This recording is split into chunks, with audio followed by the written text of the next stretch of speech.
Hello, very good morning to all of you. Welcome to Pokar academy.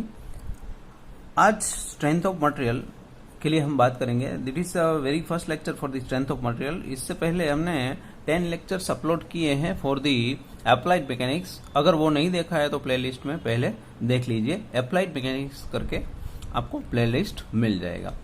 अब बात करते हैं स्ट्रेंथ ऑफ मटेरियल। तो in the case of applied mechanics already हमने discuss कर दिया था कि what is the applied mechanics and what is the strength of material. Strength of material is a very essential part of your civil engineering, mechanical engineering, in the case of any competitive exam or any field condition. Okay, so in terminology, strength is what? कोई भी चीज अगर हमें force apply हो रहा है कोई भी चीज पर, कोई भी मटेरियल हो वो, तो कहीं ना कहीं उस मटेरियल के अंदर कुछ ना कुछ रेजिस्टेंस होगा, कुछ ना कुछ रेजिस्टेंस होगा। That is the actually strength of your material. And what is stress? Stress is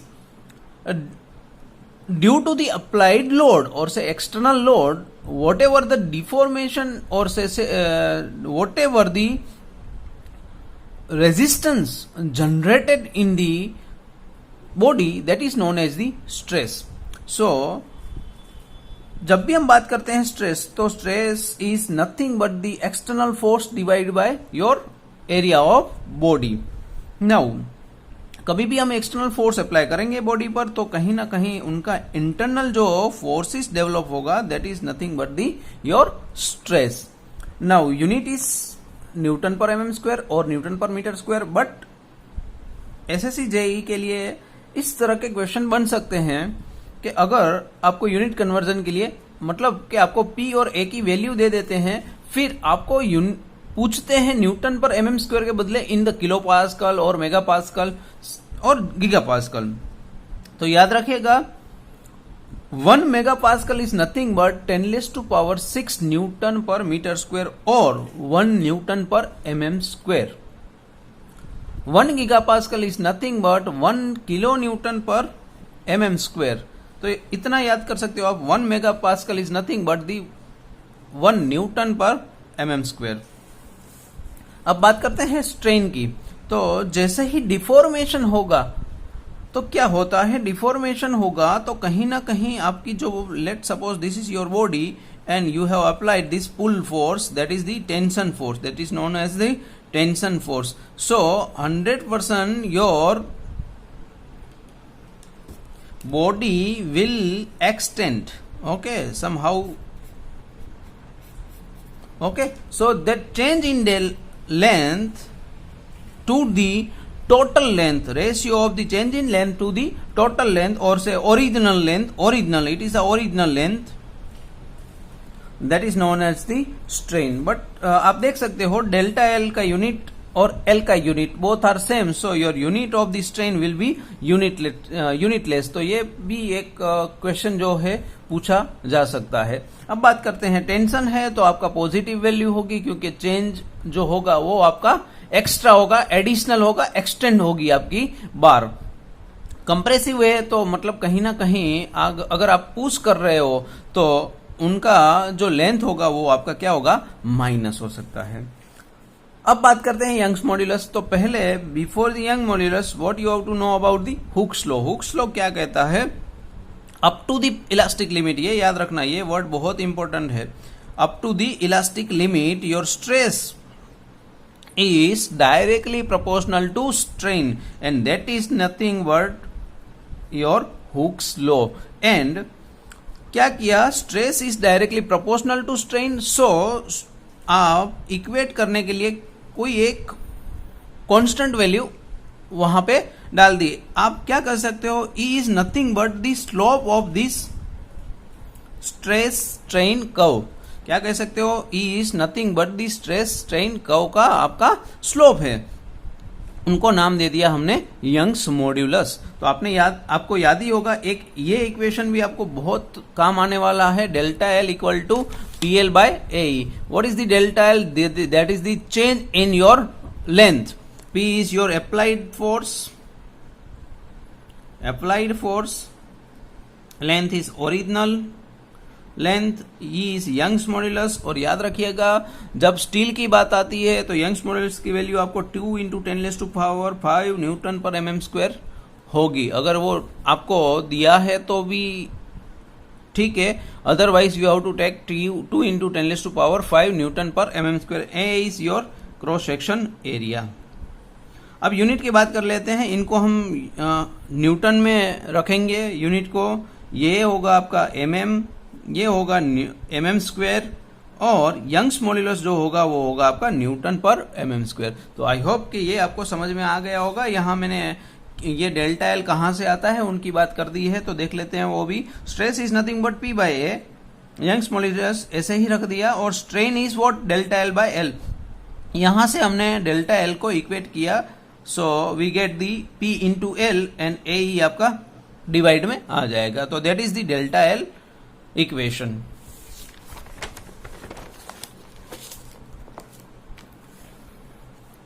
अब बात करते हैं शियर स्ट्रेस। अब देखो शियर स्ट्रेस होता क्या है,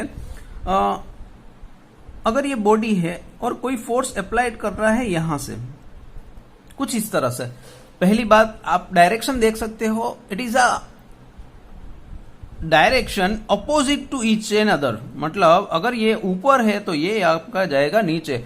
तो कोई भी आप अगर फॉर एग्जाम्पल रोटी को आप तोड़ रहे हो तो क्या करोगे आप, कुछ इस तरह से करोगे। मतलब एक फोर्स होगा आपका ऊपर की तरफ, एक फोर्स होगा आपका नीचे की तरफ। तो कहीं ना कहीं जो आप रोटी तोड़ते हो that is also a part of your shear stress. Okay, so let us understand the things subjected to equal and opposite force. याद रखिएगा इक्वल एंड अपोजिट फोर्स होना चाहिए। Acting tangentially across the section. Tangentially मतलब ये जो मैंने दिखाया that is your section, and इस तरह से आपका फोर्स आ रहा है that is your tangential direction. और यहां पे भी हो सकता है ये, it is also a tangential direction. Body tends to shear off. Shear off मतलब टूटना, तो वो टूट जाएगा एट दैट पर्टिकुलर सेक्शन। तो जैसे ही हमने बात की स्ट्रेस एंड स्ट्रेन का जो रेशियो है, तो उनको हम देते थे नाम यंग्स मॉड्यूलस, बट उनको क्या कह सकते थे, डायरेक्ट स्ट्रेस। उनको कहते थे डायरेक्ट स्ट्रेस। और ये यहां पे बात हुई है शियर स्ट्रेस। तो शियर स्ट्रेस के लिए आपको यंग्स मॉड्यूलस के बदले क्या होगा आपके लिए, शियर मॉड्यूलस। तो अब बात करते हैं शियर मॉड्यूलस की। तो वहां पे जैसे बात की थी stress is directly proportional to strain, यहां हम बात करेंगे shear stress is directly proportional to shear strain, और उनको नोटिफाइड करेंगे हम फाइ से। So C is your shear modulus. Okay, जिस तरह से ई हमने इनपुट किया था तो हम पूछ सकते हैं shear modulus is what. So the ratio or say the slope of your shear stress to the shear strain graph. Okay, this is your C value. Okay, this is the slope of your shear stress to shear strain diagram or say graph. Now अब change in length और कोई force नहीं लग रहा है, but due to the self weight, और अगर आपके पास कुछ इस तरह का बार है तो चेंज इन लेंथ क्या होगा, तो चेंज इन लेंथ होगा आपका WL²/2E।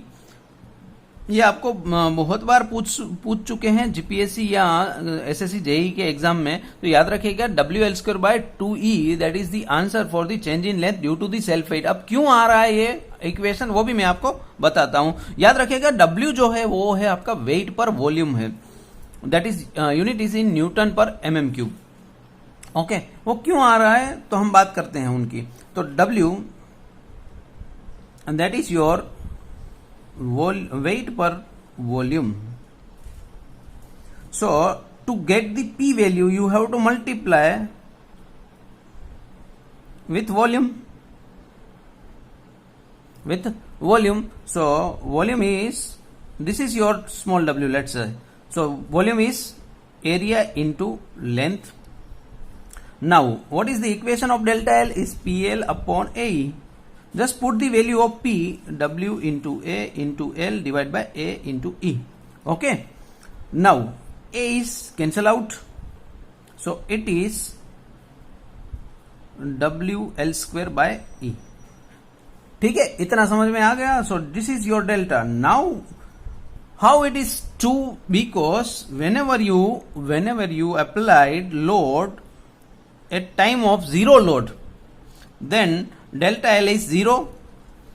When you have applied a self weight or say count a self weight, delta L is L. So the average value of this will be WL square by 2E. Okay. Similarly अगर आपका conical shape है तो आपके लिए value हो जाएगी यहां पे 2 के बदले 6 हो जाएगी. तो ये याद रखिएगा, अगर कोनिकल शेप आपको पूछा है तो आपके लिए वैल्यू होगी WL square by 6E instant of 2E. अगर स्ट्रेट वार है इस तरह से तो आपकी वैल्यू होगी 2E, और अगर कोनिकल है तो 6E आपकी वैल्यू होनी चाहिए. चलो अब बात करते हैं stress in bars of varying section. Varying section मतलब क्रॉस सेक्शन आपके डिफरेंट हो अगर और कंबाइन किए हुए हो तो किस तरह से हम फाइंड करते हैं. तो लेट सपोज कोई एक P force is applied at the outside in the tension condition, both are in tension, so all the members are in tension condition, so your change in length will be in positive. okay, but ये आपका compression होगा तो वो minus हो सकता है, इसलिए मैंने जो लिखा है delta L it is plus और माइनस एंड प्लस और minus. Okay, so what is the stress 1 is nothing but the P upon area of individual A1 bar. Okay, क्योंकि हमने बात की है स्ट्रेस इन नंबर 1 बार, तो स्ट्रेस 1 क्या होगी P1 अपॉन A1. तो लेट सपोज अगर P आपका कांस्टेंट है तो आप क्या लिख सकते हो P अपॉन A1. अगर तीनों बारों में आपका जो फोर्स है applied force is P, then you can write as P by A1. Similarly P by A2, P by A3. Now delta L1, P1 L1 A1 E1. अगर यहां से आपका वैल्यूज अगर P की कांस्टेंट है तो आप P डायरेक्ट लिख सकते हो L2 A2 E2. इसी तरह से P अगर कांस्टेंट है तो for the third bar you can write as PL3 divide by A3 into E3. Now it is a summation of totals delta L1, L2 and L3. okay, but याद रखना plus और minus always you have to remember, because if your bar is in compression your answer must be in minus. तो ये भी पूछा हुआ question है, आपको डेल्टा एल डायरेक्टली दे दिए थे. एक एग्जाम थी जीपीएससी की, वहां पे डेल्टा एल डायरेक्टली आपको दिए हुए थे, बट दो जो थे आपके वो टेंशन कंडीशन में थे और एक आपको दिया था डेल्टा एल इन कंप्रेशन. और मोस्ट ऑफ कंडीशन में हम क्या कर देते थे एडिशन. तो ये याद रखना, अगर कंप्रेशन दिया है तो you have to minus it. Okay, now tapering circular section है तो क्या मतलब यहां डायमीटर D1 है, यहां डायमीटर D2 है. तो D1 एंड D2 अगर दोनों तरफ से डिफरेंट है D1 एंड D2 तो क्या कर सकते हैं. तो आपको इतना ही याद करना है, डेल्टा एल का इक्वेशन क्या था, यही था ना आपका equation PL upon AE. Let suppose area is what, actually it is π/4 D square into E. अब क्या करना है आपको, D स्क्वायर दोनों तरफ से D1 एंड D2 क्या है डिफरेंट है, तो आपको D स्क्वायर के बदले इतना ही याद रखना है. ये 4 ऊपर ले लेता हूं मैं, पाई D स्क्वायर के बदले D1 D2E लिख लेता हूं. तो this is your equation. Okay, तो इस तरह से आप याद कर सकते हो. ये भी इक्वेशन आपको पूछा हुआ है इन the case of GPSC exam. चलो अब बात करते हैं स्ट्रेसेस इन कंपोजिट बार. मतलब कोई एक पूरा मॉड्यूल बना हुआ है 2 बार से जुड़ा हुआ. एक बार है let is this is your section 1 and this is your section 2. अब क्या होगा, इस तरह की जब भी कंडीशन होगी तब आपके पास ये जो डेल्टा एल है दोनों में delta L must be equal to delta L2 होना चाहिए. क्यों होगा, क्योंकि देखो यहां दोनों तरफ से वो कंडीशन फिक्स है. यहां फोर्स आपका P एक्स्ट्रा जो अप्लाइड फोर्स है वो PX वहां पे लग रहा है. तो change in delta delta L2 and delta L1 must be equal to, otherwise क्या होगा, ये it will be in unbalance condition. अगर आप इस तरह से सोच सकते हो कि एक बीम है हमारा, अगर सिविल के स्टूडेंट रहे तो आपको पता ही होगा, वहां पे बीम में एक आपका आरसीसी में कंक्रीट होगा और एक होगा आपका steel. For suppose if you think कि स्टील का इलोंगनेशन ज्यादा होगा और कंक्रीट का इलोंगनेशन कम होगा, तो होगा क्या, एक ना एक दिन मतलब एक दिन का मतलब क्या है, 1 साल के बाद या 2 साल के बाद या 3 साल के बाद कोई एक दिन तो ऐसा ही आएगा कि जब अगर इलोंगनेशन स्टील का ज्यादा ही होगा तो ये स्टील बार्स जो है वो बाहर निकल जाएंगे, क्योंकि कंक्रीट, अब अगर आप ऐसा सोच रहे हो कंक्रीट का इलोंगनेशन नहीं होगा और स्टील का इलोंगनेशन होगा इन the case of tension condition, तो क्या होगा, स्टील बार्स आपके बाहर निकलते दिखेंगे आपको, तो ऐसा तो कभी दिख नहीं रहा है हमें। तो दैट मीन्स व्हाट आपका दोनों का डेल्टा एल मस्ट भी क्या होना चाहिए, सेम होना चाहिए। अगर हो रहा है चेंज इन लेंथ तो दोनों का क्या होना चाहिए, सेम होना चाहिए। तो that is the fundamental. So what you can do is delta L1 equal to delta L2, तो इक्वेशन लिख लेते हैं P1 L1 A2 E1 P2 L2 A2 E2। अब देखो दोनों की अगर एरिया डिफरेंट है तो आप क्या लिख सकते हो, P1 A1 E1, क्योंकि ये देखो L1 एंड L2 तो दोनों का आपका क्या है, सेम है, तो इस तरह से आप लिख सकते हो। या P1 बाय A1 को हम लिख सकते हैं stress 1 divide by E1 stress 2 divide by E2। तो ये हुआ आपका एक relation between 2 stress and 2 Young's modulus. ये आपको याद करना है कंपोजिट बार के लिए। और इससे ज्यादा आप क्या लिख सकते हो, stress 1 divide by stress 2 that must be equal to Young's modulus divide by Young's modulus part 2। Or say it is ratio of stress will directly equal to the ratio of your Young's modulus, and that is nothing but the your modular ratio. Okay, और इनको हम नाम दे सकते हैं 1 by mu, where is mu is your Poisson ratio।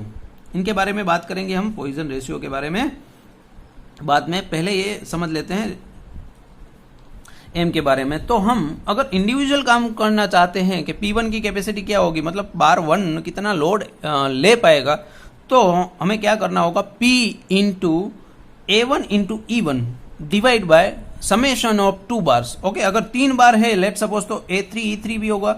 Okay, तो जितने भी बार है यहाँ पे उन टोटल का समेशन आपको डिवाइड में लिखना है और मल्टीप्लाई क्या करना है, इंडिविजुअल A1 E1। अगर पार्ट 2 के लिए बात करेंगे हम तो A2 E2। तो आई होप ये आपको समझ में आ गया होगा कि शेयर कितना करेगा, क्योंकि टोटल लेट सपोज 100 है तो ये हो सकता है आपका ये 60 हो ये 40 हो, टोटल आपको क्या करना है 100 करना है, बट ये शेयरिंग में आपका ये 60 हो सकता है, ये 40 भी हो सकता है। तो that is the about the composite bar. Now temperature की बात करते हैं। थर्मल स्ट्रेसेस भी हम उनको नाम दे सकते हैं।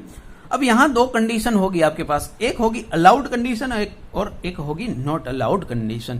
तो समझते हैं क्या है अलाउड और नॉट अलाउड। अब अलाउड में क्या होगा, ये कंडीशन आपको दिखाई है मैंने कि कहीं ना कहीं एक्सपांशन गैप आपने रखा हुआ है, तो जैसे ही टेम्परेचर इंक्रीज होगा तो वो इंक्रीज होते होते up to delta L, up to this delta जो आपने एक्सपांशन गैप रखा है, अप टू दैट पॉइंट वहां पे नो स्ट्रेस इज जनरेटेड। क्योंकि स्ट्रेस जनरेट नहीं होगी, क्योंकि आप देखो आप किसी के साथ भी झगड़ा कर रहे हो, जब तक वो रेजिस्टेंस कुछ नहीं देता, मतलब वो सामने आपके सामने कुछ नहीं बोलता, तब तक झगड़ा नहीं होने वाला है। इसी तरह से यहां पे भी है, जब तक ये पूरा डेल्टा तक आपका एक्सपांशन अगर नहीं होता तब तक यहां पे स्ट्रेस जनरेट नहीं होगी। तो this is the condition of allowed. तो क्या होगा, टेम्परेचर जैसे राइज होगा तो डेल्टा एल आपका इंक्रीज होगा, और इनके लिए इक्वेशन होगा अल्फा इंटू टी और इंटू मल्टीप्लाई एल। अल्फा है थर्मल एक्सपांशन जिनका यूनिट हो सकता है आपका पर डिग्री सेल्सियस, और से पर डिग्री सेल्सियस में आपका टेम्परेचर लिख सकते हो पर डिग्री टेम्परेचर। ओके, और ये टेम्परेचर कितना वेरी हो रहा है, ये that is your delta T, and length जो भी है आपकी original length that is your to multiply. अगर टेम्परेचर इंक्रीज हो रहा है प्लस और यहाँ पे माइनस, तो आपको पूछ सकते हैं if the expansion is gap is more than your change in length then stress will be generate or not. तो आपका आंसर होना चाहिए आपका स्ट्रेस जनरेट नहीं होगा। अब बात करते हैं नॉट अलाउड कंडीशन में, मतलब फिक्स है, दोनों तरफ से क्या है फिक्स है। तो यहाँ पे थर्मल स्ट्रेन इज इंड्यूस्ड। याद रखना यहाँ पे क्या हो रहा है, स्ट्रेन तो हो ही रही है, क्योंकि जब भी आपका टेम्परेचर इफेक्ट होगा या इंक्रीज या डिक्रीज होगा टेम्परेचर, तो वो 100% इफेक्ट तो होगा ही। तो अब देखो यहां क्या हो रहा है, ये change in delta L, let suppose delta L is positive in the case of temperature increase. तो अब क्या हो रहा है, ये ट्राई कर रहा है कि इंक्रीज हो, बट सामने से उनको रेजिस्टेंस मिल रहा है, तो वो क्या कर रहा है, reverse force is applied, reverse force applied कर रहा है। Late suppose this is a temperature variation is positive, temperature is positive मतलब कि इंक्रीज हो रहा है, इंक्रीज दी टेम्परेचर। तो क्या होगा, ये बार जो है एक्सपांड होने की ट्राई करेगा, बट एक्सपांड हो नहीं पाएगा, क्योंकि सामने आपके पास क्या है, रेजिस्टेंस फिक्स कंडीशन है। तो एक इनवर्ट फोर्स मतलब कि आपका जनरेट होगा बॉडी के अंदर, and that is nothing but the compression in nature. याद रखेगा, स्ट्रेस की जब बात करें तब increase in temperature will give you a compression. याद रखिएगा फिर से, increase in temperature will give you a compression in nature for the body force, okay, in the body, okay. याद रखिएगा, rise in temperature will give you a compression if your body will be contrast मतलब ये fixed condition है। अगर वो decrease हो रही है, डिक्रीज होने का ट्राई कर रही है, तो body will represent like this force and that is known as the tension, okay. तो याद रखिएगा, जब भी आपका टेम्परेचर फॉल हो रहा है, डाउन हो रहा है, तो टेंशन स्ट्रेस जनरेटेड, ये क्वेश्चन पूछा हुआ है जीपीएससी 2018 में। याद रखिएगा, ये बहुत इंपॉर्टेंट क्वेश्चन है, क्योंकि यहां से क्वेश्चन बन ही सकता है, आपकी नॉन गेट एग्जाम हो, जीपीएससी की हो, या कोई भी स्टेट लेवल की गवर्नमेंट एग्जाम हो सकती है, वहां पे ये चीज होगी। तो ये था आज के लिए, आई होप कि आपको समझ में आ गया होगा। तो प्लीज अगर समझ में आया है तो कमेंट करिए, लाइक करिए और शेयर करना मत भूलिएगा। और अगर चैनल के लिए पहली बार आए हो तो प्लीज सब्सक्राइब करना मत भूलिएगा। ऐसे ही वीडियो आपके लिए मैं बनाता रहूंगा। Thank you so much for watching this video.